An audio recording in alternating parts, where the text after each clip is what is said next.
Bien, y un estudio elaborado por el Instituto Costarricense sobre Drogas muestra los patrones sociodemográficos asociados a los homicidios y el narcotráfico en Costa Rica. El estudio reveló que las incautaciones de drogas muestran un claro patrón de concentración a nivel distrital. El 50% de las incautaciones se agrupan en 33 distritos. El 97% de estos distritos son urbanos, que a su vez agrupan cerca del 23% de la población del país y presentan niveles de pobreza del 23% y desempleo similar a la media nacional. En el caso de los homicidios se debe presentar atención con los conglomerados que se forman dentro de la GAM, la región atlántica del Pacífico Central, que ya es donde se presentan las mayores tasas de homicidios. En el caso de la incautación de drogas en general, los conglomerados tienden a ubicarse en la zona urbana de San José, las zonas costeras de la región Pacífico Central y Brunca, así como la región atlántica y la frontera con Nicaragua. Para hablarnos sobre este tema ya tenemos en la mesa a Andrés Rodríguez del Instituto Costarricense sobre Drogas y a Leonardo Sánchez, investigador de Estado de la Nación. Muy buenos días a ambos. Don Leonardo, tal vez si arrancamos con usted, ¿verdad? Un poco sobre el estudio, sobre estos datos que se están dando, dónde están las zonas que más preocupan al país en el caso de homicidios, drogas y demás. Bueno, primero que todo, muy buenos días y muchas gracias por la invitación. Sí, bueno, este estudio, yo diría que es el estudio pionero en el país con el enfoque metodológico que logramos aplicar, ¿verdad? Gracias a las bases de datos con las que cuenta la ISD. Hicimos un esfuerzo por pasar más allá de lo global a lo local, ¿verdad? Tratando de analizar el tema a nivel distrital y a nivel de conglomerados. El estudio, como bien usted lo menciona, es importante porque logra identificar patrones espaciales de tanto de homicidios como del tema de tráfico de drogas. Y lo que hemos encontrado es una clara concentración de ambos fenómenos, ¿verdad? Van de la mano, ligados. Van totalmente correlacionados. De hecho, las zonas donde se presenta la mayor tráfico de drogas también son zonas donde existe la mayor incidencia de homicidios en el país. Son básicamente 30 distritos, ¿verdad?, donde hay una clara concentración tanto de tráfico de drogas como de tasas de homicidio y valores absolutos de homicidio, ¿verdad? Y es un fenómeno que, como lo hemos caracterizado, un fenómeno urbano, ¿verdad? 30 distritos que la mayoría se concentran en ese conglomerado que va de Tibás, Huecoechea, San José, Desamparados y Alajuelita, ¿verdad? Solo en esa parte, digamos, se concentra la gran mayoría tanto de tráfico de drogas como de homicidios.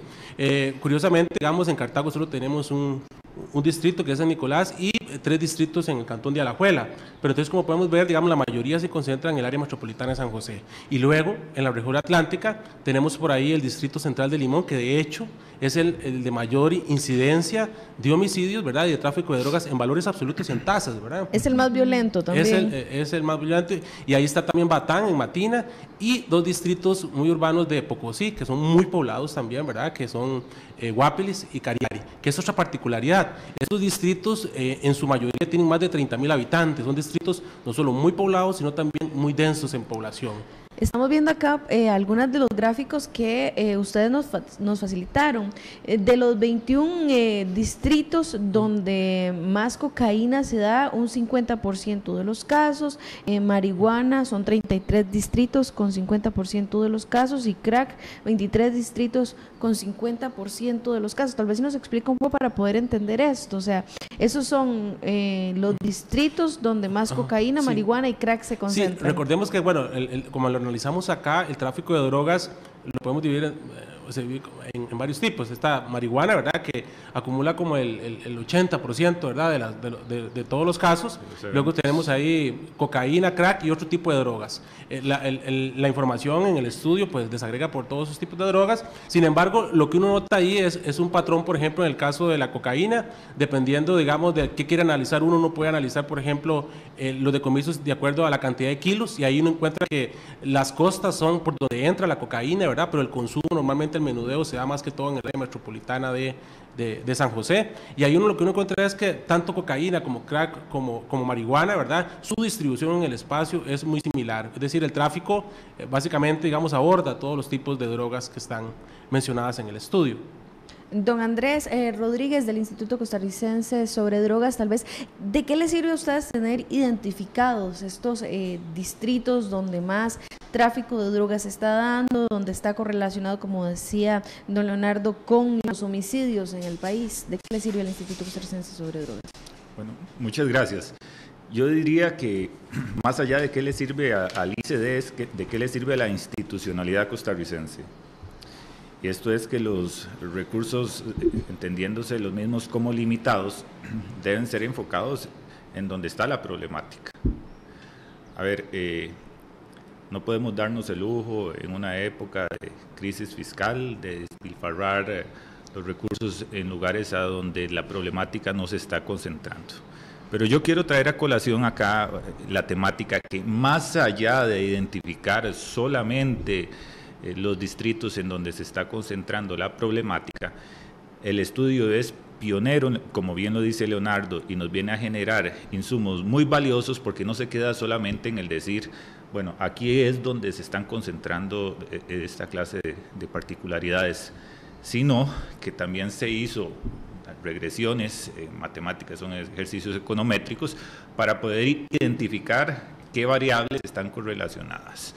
Entonces, es aquí donde viene verdaderamente, si me permiten el folclore, la carnita del documento, porque es donde se logra identificar cuáles son las particularidades socioeconómicas de esos distritos. Entonces, desempleo es una de las características, baja escolaridad es una de las características. Y más allá de esto es que nos viene a decir, bueno, es que el fenómeno de las drogas no es una responsabilidad únicamente del ICD ni el tema de seguridad, no, esto es transversal. Y si aquí no nos involucramos todos, jamás vamos a tener una solución integral país para la temática. Yo siento que eso es lo que el documento nos viene a decir más, porque el desempleo no es una responsabilidad desde el punto de vista directo de políticas públicas del ICD, ni el OIJ, ni la PCD, por ejemplo. El tema de educación es un tema que trasciende inclusive al mismo Ministerio de Educación. Pero ¿qué cosa nos muestra el estudio? Por ejemplo, que en muchísimos de estos distritos, por ejemplo, en el caso de tráfico de drogas, me parece que es el 40% ni siquiera de las personas que viven allí, ni siquiera han terminado la primaria o tienen como mucho primaria. Es un tema que hay que empezar a trabajar, porque aunque si bien es cierto, no podemos decir que es la causa, pero sí podemos decir que la educación es un factor protector. Claro, siempre vamos a tener personas que aunque tengan una educación superior, etcétera, van a querer por distintas razones involucrarse en la actividad, pero definitivamente la educación es un factor protector. Justamente iba a eso, ya se cuenta con el estudio, ya ustedes tienen perfiles de los distritos y demás. ¿Cómo actuar, Andrés, verdad? ¿Cómo hacer el trabajo en conjunto? Usted bien lo decía, es un trabajo interinstitucional. ¿Cómo atacar el problema? Sí. Bueno, en temas de drogas, a mí me gusta referirte que esto no es un problema, porque respecto al tema de drogas lo que hay es una serie de problemas, ¿no?, circundantes. No podemos hablar solamente que el problema es el tráfico, que el problema es la adicción, ¿no? El problema es muy amplio, es la violencia que se genera a nivel interno de las familias, es la inseguridad que provocan las personas que viven en una comunidad, etcétera, etcétera.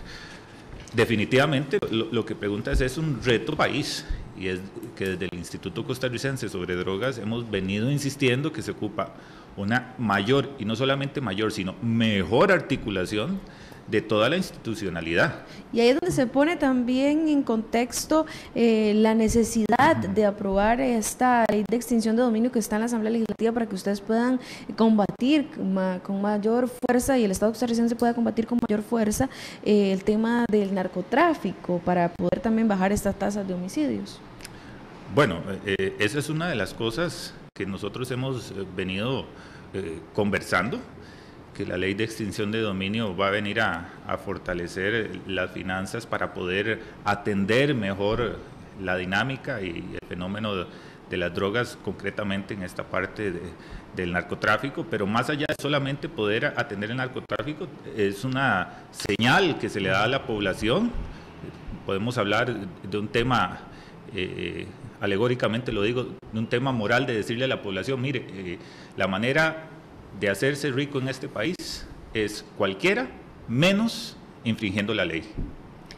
que en este momento la ley de extinción de dominio que no tenemos, lo que da es la posibilidad de que aparezcan esos ricos que de alguna manera podemos decirlo, nunca han estado incluidos sus actividades dentro de la legalidad. Adelante, don Leonardo. No, complementando lo que dice Andrés, yo creo que Costa Rica ha reforzado bastante bien el tema de los policías, el tema de la tecnología, pero sin duda este es un problema integral. Yo quería tocar algunos elementos. Uno es que en estos distritos que hemos identificado hay una gran exclusión de la población juvenil, exclusión del sistema educativo. Ahí encontramos altos porcentajes de población que no estudia ni trabaja y debería estar en las aulas. Entonces, parte de las políticas, como bien lo decía Andrés, es el papel del MEP para disminuir la exclusión del sistema educativo de estos jóvenes, ¿verdad? Sin embargo, entonces, ahí es donde existe un caldo de cultivo para las bandas de narcotráfico de utilizar a estos jóvenes, ¿verdad?, para que se metan dentro del sistema y puedan ver dinero fácil, ¿verdad? Esta misma semana, perdón que le haga la acotación ahí, el Ministerio de Educación Pública dijo que la exclusión, la deserción había bajado en 0.9%. ¿Ustedes consideran que todavía tiene que hacerse un esfuerzo mayor? Está ahorita en 3.1%. No, sigue siendo, digamos, bastante alta. Este estudio muestra, por ejemplo, que más de 15,000 jóvenes menores de 20 años están inmersos, digamos, en las incautaciones de drogas. Es bastante si lo tomamos en cuenta en una concentración tan pequeña, y son jóvenes, ¿verdad?, que no terminaron la secundaria, con costos tienen primaria, ¿verdad?, y el mercado les pone muchas restricciones, ¿verdad?, para poder incorporarse a trabajar. Entonces, al no poder trabajar, ¿verdad?, muchos de ellos se ven tentados, ¿verdad?, a incursionar en el tema de las drogas. Y hay otro tema ahí que tal vez no mencionamos, que es el tema de las madres jefas de hogar solteras en estas concentraciones de pobrezas. Están también relacionados con el tema de incautaciones de drogas, y evidentemente también esto está relacionado con el tema del empleo. A no encontrar empleo, a tener que cubrir sus necesidades, pueden ver en el tráfico de drogas también una opción para poder generar algún tipo de ingresos, ¿verdad? Entonces ahí tenemos el tema del MEP, tenemos el tema del IMAS, ¿verdad?, tenemos el tema del Ministerio de Trabajo, que es un problema también integral. La incautación de drogas, según veíamos estos gráficos que ustedes presentan, por sexo involucrado, dice un 86% son hombres y un 13,7% son mujeres. Ese porcentaje de las mujeres es precisamente este que usted habla, madres, jefas de hogar, mujeres que no tienen trabajo, que tienen que mantener a sus hijos. En su mayoría, porque los modelos que nosotros hicimos da muy significativo, digamos, las madres solteras, digamos, adolescentes, ¿verdad?, en muchos casos, que tienen ahí. Entonces es un problema, ¿verdad?, bastante complejo. El otro tema aquí que es importante es que esos distritos están asociados o agrupan la mayor cantidad de asentamientos informales o precarios, ¿verdad? Entonces ahí ya es otro fenómeno que está muy asociado también al tema de la migración. Cuando aquí llega un migrante, y normalmente, digamos, centroamericano, etcétera, le es muy difícil, porque son indocumentados, digamos, poder acceder al mercado laboral. Y entonces, como una de las soluciones de corto o mediano plazo, ¿verdad?, está también inmerso en el tema del tráfico de drogas. Entonces, como podemos ver, hay temas asociados a migración, temas asociados a población joven que no estudia ni trabaja, temas asociados a madres adolescentes, ¿verdad? Y ahí el tema es, el abordaje, como bien lo decía Andrés, es integral. Y yo quiero tocar también el tema del papel de las municipalidades, porque parte de este estudio es para trabajar con las municipalidades, porque muchas de estas zonas, digamos, falta el tema de planificación urbana asociado a la creación de espacios públicos. Muchas de estas cosas pasan por una falta de percepción de inseguridad que hay en las zonas. Si nosotros no tenemos dentro de nuestras ciudades espacios públicos que sean abiertos, luminosos, esos son factores para que la delincuencia actúe sobre esas zonas, ¿verdad?, que son inseguras. Entonces, aquí el papel de la municipalidad también es importante, pero también el papel que tiene que ver con el deporte, con la música, con el arte, con la recreación, que son factores, veamos, adicionales a un reforzamiento de la policía, por ejemplo, que vendrían de forma integral a solucionar el problema. Ahora uno escucha las propuestas de los candidatos, digamos, el tema de reforzar la policía, integrar la policía, más mano duras, pero en realidad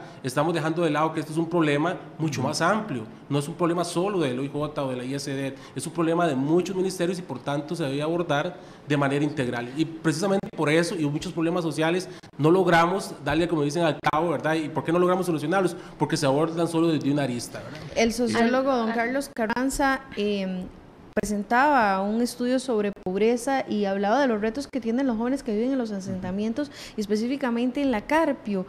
Ayer vimos la inauguración de esta escuela de primer mundo en la Carpio. Se necesita más este tipo de cosas. Carlos Sandoval, perdón. Se necesitan más escuelas de este tipo para poder ayudar a estas poblaciones a salir de la pobreza y también tener más capacitación y no caer en estos círculos. Sí, y eso tiene que ver con el tema de la exclusión del sistema educativo. Algunos estudios que hemos hecho con el estado de la educación han demostrado que la exclusión está asociada a las características del centro educativo, a la infraestructura del centro educativo. Y entonces, tener mejores centros educativos con mejores condiciones, desde lo más básico, digamos, hasta la mayor tecnología, ayudan a que los niños se mantengan en las aulas. Y ese empieza a ser un factor relevante. Aquí hay otro tema, por ejemplo, muchas de estas zonas o de los puntos donde se cautan drogas están cerca de escuelas y ya muchos han empezado a decir, digamos, que los jóvenes en secundaria, incluso los jóvenes en primaria, pueden ser atraídos, digamos, por esos vendedores de drogas para que ellos aumenten ahí el círculo de distribución, ¿verdad? Entonces, el narcomenudeo. Sí. Andrés Rodríguez, adelante. Bueno, yo aprovecho esto que ha venido conversando Leonardo y ustedes, porque en la temática regularmente hablamos de que es un problema de salud pública, pero a la hora de atenderlo concentramos o conceptualizamos que la salud pública atañe únicamente al tema de la adicción, cuando en realidad la misma Organización Mundial de la Salud ha señalado que salud pública refiere al bienestar general del individuo y no solamente la falta de enfermedad, y ese bienestar general es muy amplio, va desde el acceso a vivienda, acceso a educación, acceso a espacios donde las personas se puedan esparcir, tener entretenimiento, espacio para poder desarrollarse como un ser humano. O sea, detrás de las personas que se involucran en esta actividad, no podemos encasillarlo de que simplemente es, digámoslo folclóricamente, una persona maldosa. No, hay una serie de detonantes que lo traen hacia allí. Obviamente hay algunos que tienen dentro de su comportamiento actitudes sociopatológicas, pero no todos. Hay una serie de factores que motivan a involucrarse en la actividad y por eso es que si decimos de que es un problema de salud pública, pues debemos empezar a atender esos determinantes sociales de la salud. Esta misma semana el ICD en conjunto con la Caja Costarricense de Seguro Social firman un convenio justamente para identificar en los servicios de emergencias estas personas que vienen bajo las sustancias, ¿verdad? Diferentes drogas y demás. ¿Qué tanto puede ayudar esto en la identificación de estas personas para continuar atacando el problema? Sí, bueno, para comentarte un poquitito, porque ese proyecto he tenido el gusto de estar trabajándolo directamente con algunos compañeros de la Caja, entre ellos doña Ingrid Quesada. Mire, básicamente el proyecto lo que nos va a permitir es poder cuantificar, porque ahorita no tenemos ese dato, hay vacíos en torno a la temática del fenómeno de las drogas, cuántas personas de las con una serie de características que cuando se presentan a los centros de emergencia, tienen asociado a la razón por la cual se presentan a ese centro el consumo de alguna sustancia psicoactiva. Con esto no es que vamos a llegar a decir, por ejemplo, si fue un accidente de tránsito, que el accidente de tránsito fue necesariamente por el consumo de la sustancia psicoactiva, porque bien pudo haber venido mensajeando y eso fue verdaderamente la causa del accidente, pero sí vamos a poder decir, bueno, de tantas personas que se atendieron en los centros de emergencia con ciertas características, tantos tenían X o Y sustancia psicoactiva involucrada. Eso nos va a permitir empezar a cuantificar mejor y de dónde vienen esas personas, que eso es algo también que conversábamos en el estudio con Leonardo. No es solamente dónde es que está ocurriendo el evento o por qué tipo de drogas, sino de dónde vienen esas personas para poder brindar programas de prevención en los lugares de donde esas personas vienen, desde un punto de vista del ser humano, la persona per se, pero también estructuralmente, que son los factores que estábamos hablando, ¿verdad? Integralmente, la atención. Correcto. Anteriormente no se hacía esto, esta identificación de las sustancias en el servicio de emergencias, ¿eso se va a iniciar? No se hacía como un protocolo, sino que se hacía básicamente a solicitud del médico que estaba, el médico tratante. Ahora, como parte de un protocolo, a personas que cumplan ciertas características, sí o sí se les va a hacer las pruebas, también como un criterio y herramienta diagnóstica que le va a permitir mejor al médico tratarlo y poder referirlo en el caso de que si verdaderamente la persona tiene una enfermedad o un consumo problemático con la sustancia, referirlo a los equipos interdisciplinarios de salud mental de la caja o referirlos en donde no es. No, es que la caja ahora tiene los EISAM, que son los equipos interdisciplinarios de salud mental, que también están tratando esto. Entonces, referirlos a los mismos EISAM, en donde ellos tengan los EISAM, o referirlos al IAFA, en los casos que no exista un EISAM y haya que referirlos al IAFA. Pero eso meramente desde el punto de vista de atención biologista de la enfermedad, que como reitero, y creo que lo más importante que me interesa poder dejar hoy acá en esta mesa, es de que trasciende la temática el enfoque meramente biologista o de seguridad. El tipo de droga que se está incautando, la que más se está incautando, la marihuana, según este estudio, un 78%, cocaína me parece un 7,8%, el crack un 13%. Viendo en perspectiva, sigue siendo entonces la marihuana el problema más grande que tiene el país por solucionar. Sí, en tráfico de drogas, ¿verdad? Y ahí lo importante de este estudio es que identifica muy puntual, digamos, el punto exacto donde se está dando el consumo de ese tipo de drogas y dónde se están sembrando esas drogas. En uno de los mapas que nosotros presentamos el martes pasado, pudimos identificar, por ejemplo, zonas como Talamanca, Buenos Aires o Pérez Celedón, con grandes hectáreas de cultivo de drogas, en zonas que están asociadas a parques nacionales de marihuana, ¿verdad? Entonces ahí tenemos hasta 25,000 a 30,000 matas de marihuana incautadas, ¿verdad? Eso en las zonas rurales. En las zonas urbanas vemos en las noticias, por ejemplo, que ya lo hacen en casas, etcétera. Pero todo ese tipo de cosas, lo importante es que con el estudio podemos localizarlo y focalizarlo bastante bien, digamos. Y para el tema de las políticas públicas es sumamente importante este tipo de información porque permite focalizar el problema. Es decir, ya no tenemos que andar dispersos, digamos, para dónde está el problema, sino podemos decir está en este o en este otro distrito. Pero además, y volviendo al tema del perfil, podemos, como una forma de atacar el problema, digamos, desde la prevención, ¿verdad? Podemos decir, ok, el tema de la educación, el modelo me permite decir a mí, bueno, la educación es importante, pero ¿en qué zonas es importante? El desempleo es importante, pero ¿a dónde tiene mayor importancia? Eso me permite redirigir recursos, digamos, hacia la zona atlántica, hacia el Pacífico Central, hacia las zonas costeras de Guanacaste o hacia la zona norte. El estudio tiene la particularidad, y es único en el país en cuanto a eso, a que me permite distinguir cada variable y dónde y en qué zona. Esa es la importancia del perfil de los distritos. Sí, ¿por qué? Porque si yo te digo a vos, por ejemplo, sí, el empleo influye, la educación influye, usted me dice, bueno, Costa Rica es muy grande, ¿en dónde yo muevo los recursos? ¿Qué son las zonas donde el desempleo afecta más el tráfico de drogas y los homicidios? ¿Dónde son las zonas donde la escolaridad tiene un peso? Entonces, el estudio, como para transformar decisiones, es muy rico, ¿verdad?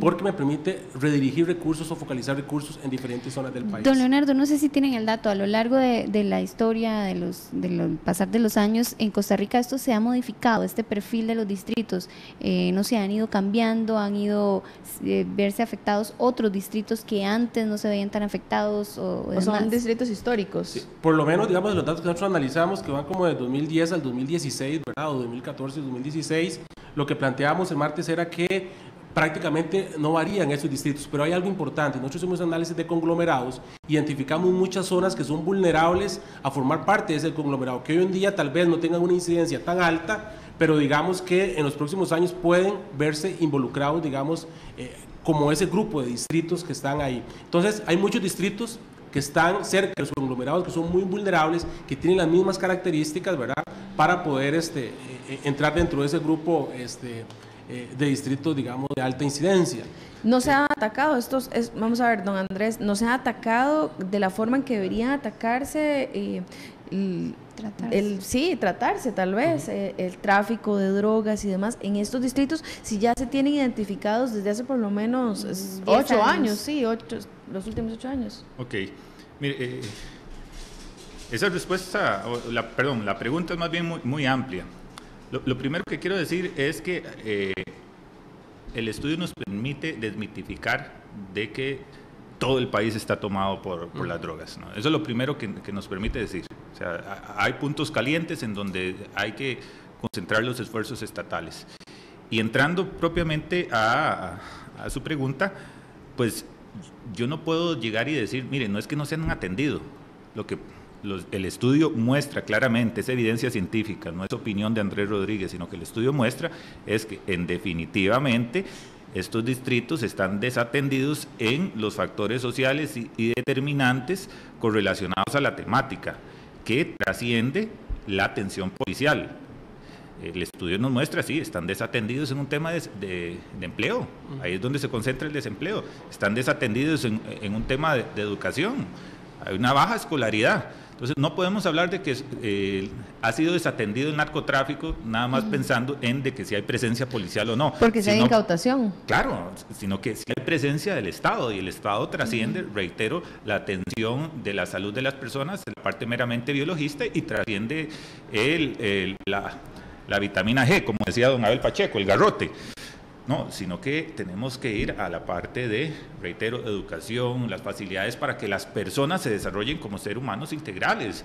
O sea, las personas que tuvimos la dicha de ir a una universidad, bueno, luego que tenemos un título también aspiramos a otras cosas, por ejemplo, y que son válidas, como tener transporte, como tener una casa donde llegar en las noches a reposar. Las personas con baja educación también la tienen. Y tienen que ver cómo hacen para poder suplir esas necesidades. Entonces, lo que sí tenemos que ser muy claro y que no podemos permitir es que a partir de estos estudios que nos están mostrando factores estructurales que hay que fortalecer, que nos hagamos de la vista gorda. ¿Por qué? Porque si no es allí, el crimen organizado relacionado, por ejemplo, al tráfico de drogas, el que se va a empoderar, siendo el que genera empleo, siendo el que genera las facilidades para poder desarrollarse como persona, como ser humano integral. Entonces, en ese sentido, sí, es un llamado muy fuerte a toda la institucionalidad. Y en esto tal vez soy muy cansado, ¿verdad? Pero es un llamado al Ministerio de Educación, es un llamado a Limas, es un llamado al mismo Ministerio de Hacienda, las políticas que se toman, al Ministerio de Economía, de Empleo, etcétera, porque al final van a todos estos factores a circundar respecto a las oportunidades para que las personas nos desarrollemos. Tenemos que ir cerrando el tema, unos 30 segundos para que... Sí, yo creo que las personas se mueven por incentivos y el mismo gobierno manda señales a la gente. Si mandamos señales equivocadas con respecto al crimen y castigo, con respecto a lo que estamos haciendo en educación, en desempleo, en escolaridad, la gente va a ver que el problema no cambia y se va a seguir incursionando en el tema de tráfico de drogas, y eso conlleva a los homicidios, ¿verdad? Yo creo que desde el Estado se deben dar señales de que vamos a atacar esos factores que Andrés mencionaba, y que el enfoque va a ser un enfoque de prevención y no ya cuando el problema lo tenemos, como decimos, hasta el cuello, ¿verdad? Entonces, aquí lo más importante y las conclusiones más importantes es que es un problema integral, es un problema interinstitucional, y que no es un problema que se soluciona en el corto plazo. Hay que empezar a trabajar ya desde la prevención, desde muchas aristas. Muchas gracias a Andrés Rodríguez y a Leonardo Sánchez, a ambos por la participación. Vamos a hacer una pausa comercial.